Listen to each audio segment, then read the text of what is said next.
होता है वो वेरी कर। यूरिन का पीएच क्या करेगा? वेरी। आप क्या खाए हैं, कितनी अशुद्धि है, इस हिसाब से पीएच वेरी करेगा। दूसरा, यूरिन के अंदर यूरिया होता है। क्या होता है? यूरिया। और हमारे शरीर में यूरिया बनता ही, हमारे शरीर में बनता है अमोनिया। हमारे शरीर में क्या बनता है? अमोनिया। और अमोनिया इतना जहरीला होता है कि हमारे शरीर को नाश देगा। तो किडनी के ऊपर होता है लीवर, किडनी के ऊपर लीवर।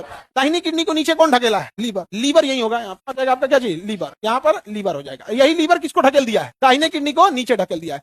यह लीवर बड़ा अच्छा काम करता है। ये लीवर क्या करेगा? यूरिया, अमोनिया को किसमें बदल देगा? यूरिया में। अमोनिया को किसमें बदल देगा? यूरिया में। और ब्लड में मिला देगा। अमोनिया को किसमें बदल दिया? यूरिया में। किसमें मिला देगा? ब्लड में। सूचना किसको दे देगा? किडनी को। किडनी कह देगा अच्छा यूरिया आने दो, यूरिया आने दो, पूरा यूरिया निकाल देता है, शरीर से यूरिया निकल जाता है। तो एक्चुअल हमारे शरीर में यूरिया बनता है या अमोनिया? अमोनिया को यूरिया में बदलता कौन है? यूरिया को छानता कौन है? किडनी यूरेटर से कहां ले आके जमा कर देता है? ब्लैडर में। इसमें 2% यूरिया होता है। तो मानव मूत्र में 98% पानी होता है और 2% क्या होता है? यूरिया। 2% यूरिया। यूरिया यानी अगर यूरिन को वाष्प बना के उड़ाया जाए तो 98% पानी भाप बन के उड़ जाएगा, लेकिन यूरिया नहीं उड़ेगा, तो सॉलिड बचा रह जाएगा, यूरिया बच जाएगा यहाँ पे। तो यूरिन में 2% क्या होता है? यूरिया। लेकिन वो जलीय फॉर्म में रहता है और बहुत देर तक अगर यूरिन रह जाएगा तो वापस वो अमोनिया में कन्वर्ट होने, अमोनिया बना लेता है। और जो महकता है यूरिन वो किसका बनता है? अमोनिया का। और बहुत ज्यादा दुर्गंध आता है। और अमोनिया एक जहरीली गैस। अमोनिया कैसी गैस है? जहरीली। इसलिए देखिएगा रेलवे स्टेशन के पास कोनो दीवार पे आदमी यूरिन करेगा, पेशाब करेगा, 2 साल में दीवार गिरा देगा। 2 साल में दीवार क्या कर देगा? गिरा देगा। रेलवे का दीवार गिरा देगा, मोटका दीवार। अब गाँव के स्टेशन पे देखिएगा, जिस एरिया में पेशाब किया उसका बुनियाद खदर देता है जमीन, मतलब दीवार का नेव,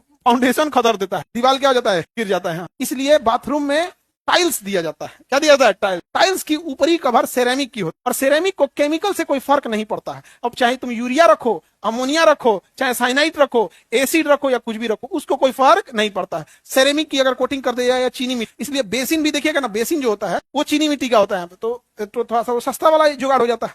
समझ में आ गया कि नहीं आ गया? टाइल्स और बेसिन ये सब लगा देने से वो थोड़ा सा क्या हो जाता है? केमिकली रेसिस्ट हो जाता है। या प्योर सीमेंट का घोला बनाकर, में बालू नहीं मिला, देहात में तो भैया सेरेमिक और टाइल्स और मार्बल उतना पैसा नहीं रहेगा। क्या करेगा आदमी? पानी में केवल सीमेंट, बिना बालू मिलाए केवल सीमेंट मिला के जब फर्श बन जाएगा तो उसको घोला बना के ऐसे ऐसे पूरा एक लेप लगा देगा, जिसे चिकना एकदम लेप लगा, क्योंकि वो सीमेंट भी प्योर सीमेंट रहेगा ना तो केमिकली क्या हो जाएगा? रेसिस्ट हो जाएगा।